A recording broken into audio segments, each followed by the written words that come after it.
नमस्कार। प्रादेशिक समाचार के साथ मैं पूनम किरकिट्टा। पहले मुख्य समाचार। राज्य मंत्रिमंडल ने लॉकडाउन की वजह से बंद पड़े व्यावसायिक वाहनों का रोड टैक्स माफ करने समेत 37 प्रस्तावों को दी मंजूरी। राज्य में पिछले 24 घंटों में 818 लोगों ने कोरोना को दी मात।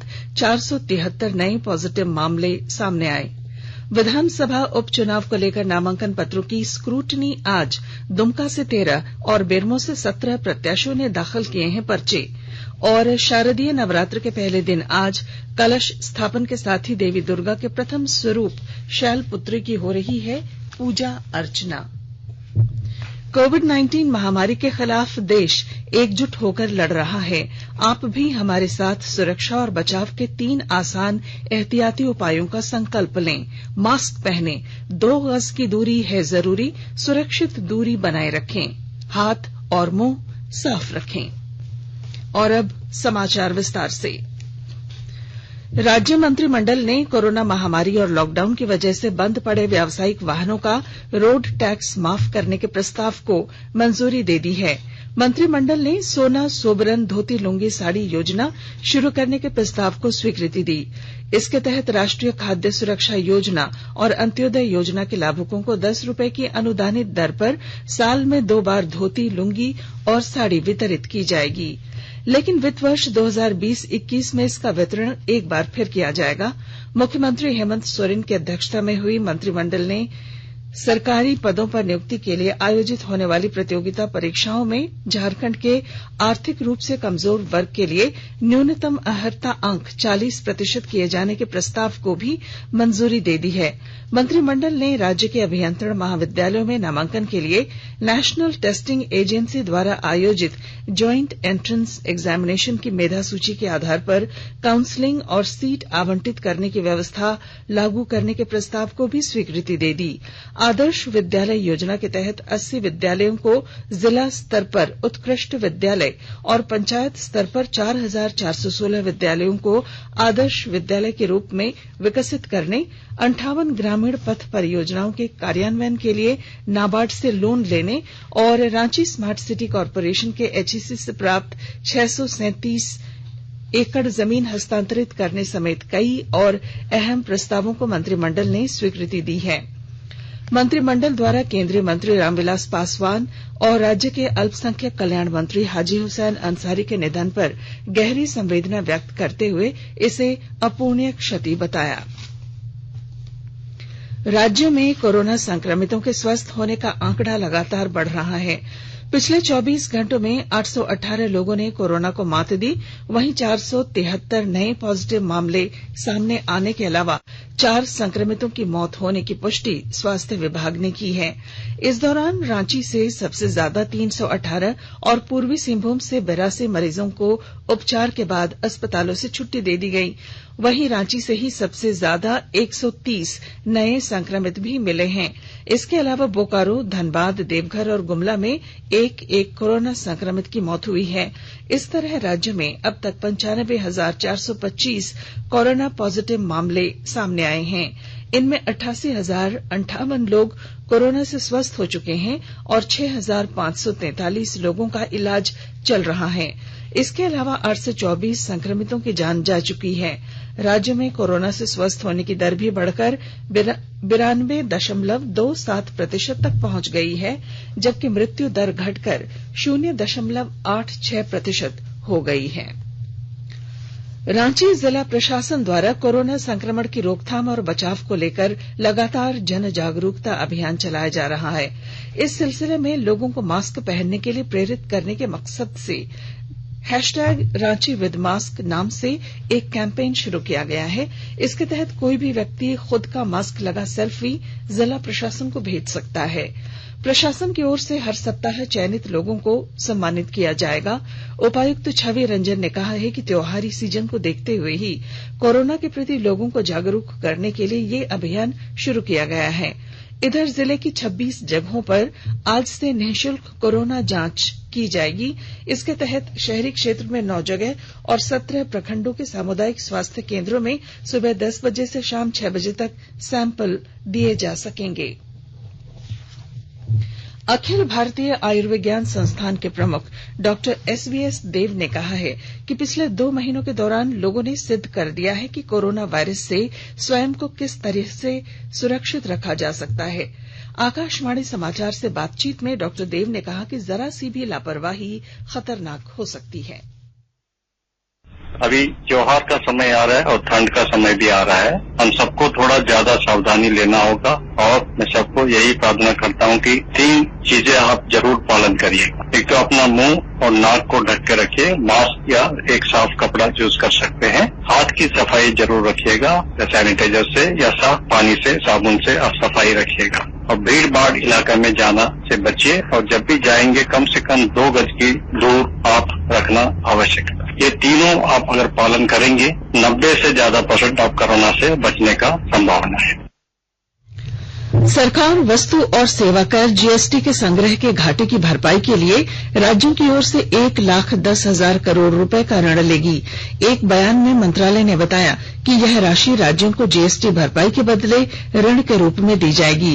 बयान में बताया गया है कि इस ऋण से भारत सरकार के राजकोषीय घाटे पर कोई प्रभाव नहीं पड़ेगा। राशि को राज्य सरकारों की पूंजीगत प्राप्ति के रूप में दिखाया जाएगा। आकाशवाणी के ताजा तरीन समाचारों के लिए आप हमारी वेबसाइट newsonair.com पर लॉग ऑन कर सकते हैं। ताजा समाचार Twitter handle @AIR News Alerts और Facebook page all India radio news पर भी उपलब्ध है। प्रादेशिक समाचार एकांश के ट्विटर हैंडल @AIR News_Ranchi और Facebook page AIR news Ranchi के अलावा YouTube channel regional news unit Ranchi पर भी हमारे बुलेटिन सुन सकते हैं। प्रादेशिक समाचार आप आकाशवाणी रांची से सुन रहे हैं और अब पेश हैं कोरोना से बचाव के कुछ संदेश। कोविड-19 से बचाव और सुरक्षित रहने के 3 उपाय। मास्क लगाएं, 2 गज दूरी है जरूरी, सुरक्षित दूरी रखें, हाथ और मुंह साफ रखें। साहिबगंज दुमका और बेरमो विधानसभा उपचुनाव को लेकर प्रत्याशियों के नामांकन पत्र की आज स्क्रूटनी होगी। इससे पहले नामांकन पत्र दाखिल करने के अंतिम दिन कल दुमका सीट के लिए 8 और बेरमो सीट के लिए 6 प्रत्याशियों ने पर्चा दाखिल किया। इस तरह दुमका के लिए कुल 13 और बेरमो उपचुनाव के लिए 17 प्रत्याशियों ने पर्चे दाखिल किए। अनुसूचित जनजाति के लिए सुरक्षित दुमका सीट के लिए नामांकन पत्र दाखिल करने वाले प्रमुख प्रत्याशियों में झारखंड मुक्ति मोर्चा के बसंत सोरेन, भारतीय जनता पार्टी के डॉक्टर लुइस मरांडी और झारखंड पीपुल्स पार्टी के सूर्य सिंह बेसरा हैं। तो बेरमो सीट के लिए भारतीय जनता पार्टी के योगेश्वर महतो, कांग्रेस के कुमार जयमंगल और बहुजन समाज पार्टी के लालचंद महतो अपनी चुनावी किस्मत आजमा रहे हैं। प्रत्याशी 19 अक्टूबर तक नाम वापस ले सकेंगे, जबकि मतदान 3 नवंबर और मतों की गिनती 10 नवंबर को होगी। साहिबगंज जिले में दीदी बाड़ी योजना के तहत महिलाओं को स्वावलंबी बनाने और कुपोषण खत्म करने की पहल की जा रही है। विस्तृत ब्यौरा दे रहे हैं हमारे साहिबगंज संवाददाता। साहिबगंज जिले की ग्रामीण महिलाओं को आर्थिक उन्नति के साथ खुद व उनके बच्चों को कुपोषण से बचाने के लिए सरकार ने दीदी बाड़ी योजना शुरू की है। इस योजना के तहत जिले में 20,000 परिवारों को जोड़ने का लक्ष्य रखा गया है। दीदी बाड़ी योजना के माध्यम से घर के आसपास की 1 से 5 डिसमिल तक बेकार पड़ी जमीन पर फल और सब्जी की खेती की जाएगी। इसके उत्पादन से परिवार के लोगों को घर की सब्जी मिलेगी, बाजार से सब्जी नहीं खरीदनी होगी। दीदी बाड़ी योजना में मजदूरी का भुगतान भी मनरेगा से किया जाएगा। जिला प्रशासन की ओर से इस योजना की शुरुआत कर दी गई है। उप विकास आयुक्त प्रभात कुमार बर्दियार ने बताया कि दीदी बाड़ी योजना जिला को कुपोषण मुक्त करने और रोजगार के अवसर बढ़ाने के लिए शुरू की जा रही है। धनंजय मिश्र, आकाशवाणी समाचार, साहिबगंज।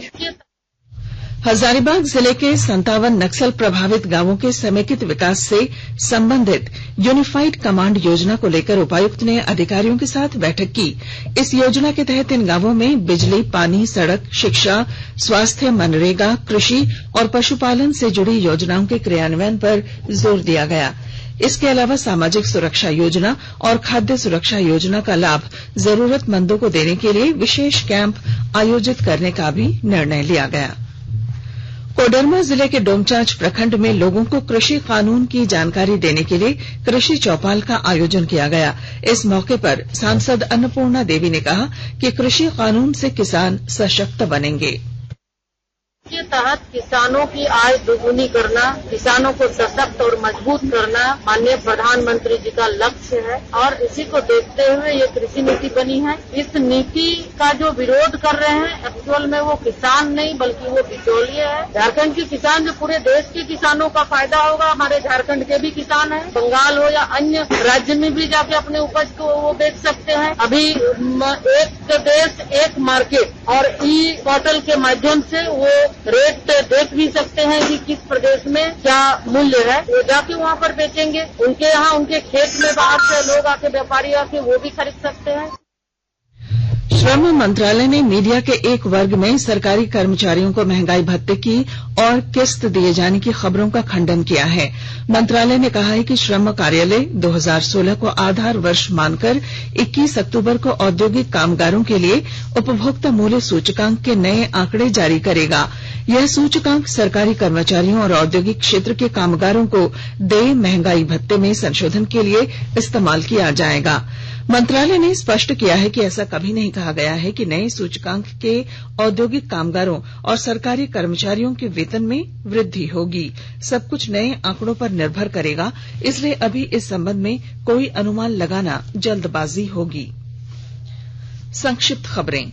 राज्य में पहली बार ई लोक अदालत का आज आयोजन हो रहा है। झारखंड राज्य विधिक सेवा प्राधिकार की ओर से आयोजित इस ई लोक अदालत को लेकर विभिन्न न्यायालयों से लगभग 5000 वादों का निपटारा किया जाएगा। मुख्यमंत्री हेमंत सोरेन आज देवघर में नगर निगम कार्यालय के नए भवन का उद्घाटन करेंगे। इस मौके पर वे शहरी जलापूर्ति परियोजना का शिलान्यास, मुख्यमंत्री श्रमिक योजना के तहत जॉब कार्ड और पीएम स्वनिधि योजना के अंतर्गत ऋण का वितरण करेंगे। राष्ट्रीय साधन सह मेधा छात्रवृत्ति परीक्षा के लिए 20 अक्टूबर से 23 नवंबर तक विद्यार्थी ऑनलाइन आवेदन दे सकेंगे। साहिबगंज जिले के मिर्जा चौकी थाना क्षेत्र स्थित गोखला मिशन के पास पुलिस ने छापेमारी कर 18 पशुओं के साथ एक पशु तस्कर को गिरफ्तार किया है। और गोड्डा जिला स्थित मोतिया थाना क्षेत्र के गुम्मा में हाइड्रा मशीन के नीचे दब जाने के कारण एक मजदूर की मौत हो गई। शारदीय नवरात्र के पहले दिन आज कलश स्थापना के साथ देवी दुर्गा के प्रथम स्वरूप मां शैलपुत्री की पूजा अर्चना की जा रही है। हालांकि कोविड-19 संक्रमण की वजह से नवरात्र को लेकर सरकार की ओर से भी विस्तृत दिशा निर्देश जारी किए जा चुके हैं। इसके तहत दुर्गा पूजा छोटे पंडालों, मंदिरों और घरों में की जा सकेगी। प्रतिमा अधिकतम 4 फीट की होगी। पंडालों में कोई विद्युत सज्जा और लाउड स्पीकर का इस्तेमाल नहीं किया जा सकेगा और यहां एक समय में अधिकतम 7 व्यक्तियों के रहने की ही इजाजत होगी। पूजा को लेकर न तो भोग और न प्रसाद वितरण होगा और न ही किसी तरह का कोई मेला लग सकेगा। विसर्जन जुलूस भी निकालने की इजाजत नहीं है। और अब अखबारों की सुर्खियां। राजधानी रांची से प्रकाशित होने वाले अधिकतर समाचार पत्रों ने राज्य मंत्रिमंडल द्वारा सोना सोबरन धोती साड़ी वितरण योजना शुरू करने समेत 37 प्रस्तावों को मंजूरी दिए जाने की खबर प्रमुखता से प्रकाशित की है। दैनिक हिंदुस्तान ने दुमका में ट्यूशन के लिए जा रही युवती की सामूहिक दुष्कर्म के बाद हत्या की खबर पहले पन्ने पर दी है। केंद्र ने अपना बकाया तो काट लिया, पर राज्य के लगभग 74,500 करोड़ रुपए देगा कौन? शीर्षक से प्रभात खबर ने झारखंड के साथ हो रही नाइंसाफी को पहले पन्ने पर प्रकाशित की है। दैनिक जागरण ने प्रतिबंध के बाद भी गुटखा की हो रही बिक्री को लेकर झारखंड उच्च न्यायालय द्वारा नाराजगी जाहिर करने की खबर को प्रमुखता से लिया है। दैनिक भास्कर ने त्योहारी सीजन की शुरुआत के साथ यात्री वाहनों की बिक्री में लगभग 26% की बढ़ोतरी को पहले पन्ने पर जगह दी है। रांची एक्सप्रेस ने देवघर नगर निगम भवन का उद्घाटन समेत कई अन्य योजनाओं के शिलान्यास की खबर पहले पन्ने पर छापी है। हिंदुस्तान टाइम्स ने बिहार विधानसभा चुनाव को लेकर प्रधानमंत्री मोदी द्वारा 12 रैलियों को संबोधित करने की खबर प्रमुखता से प्रकाशित की। और अब बुलेटिन के आखिर में मुख्य समाचार। राज्य मंत्रिमंडल ने लॉकडाउन की वजह से बंद पड़े व्यावसायिक वाहनों का रोड टैक्स माफ करने समेत 37 प्रस्तावों को दी मंजूरी। राज्य में पिछले 24 घंटों में 818 लोगों ने कोरोना को दी मात। 473 नए पॉजिटिव मामले सामने आए। विधानसभा उपचुनाव को लेकर नामांकन पत्रों की स्क्रूटनी आज। दुमका से 13 और बेरमो से 17 प्रत्याशियों ने दाखिल किए हैं पर्चे। और शारदीय नवरात्र के पहले दिन आज कलश स्थापन के साथ देवी दुर्गा के प्रथम स्वरूप शैलपुत्री की हो रही है पूजा अर्चना। और इसके साथ ही आकाशवाणी रांची से प्रादेशिक समाचार का ये बुलेटिन समाप्त हुआ। नमस्कार। घर में रहिए, सुरक्षित रहिए और सुनते रहिए आकाशवाणी।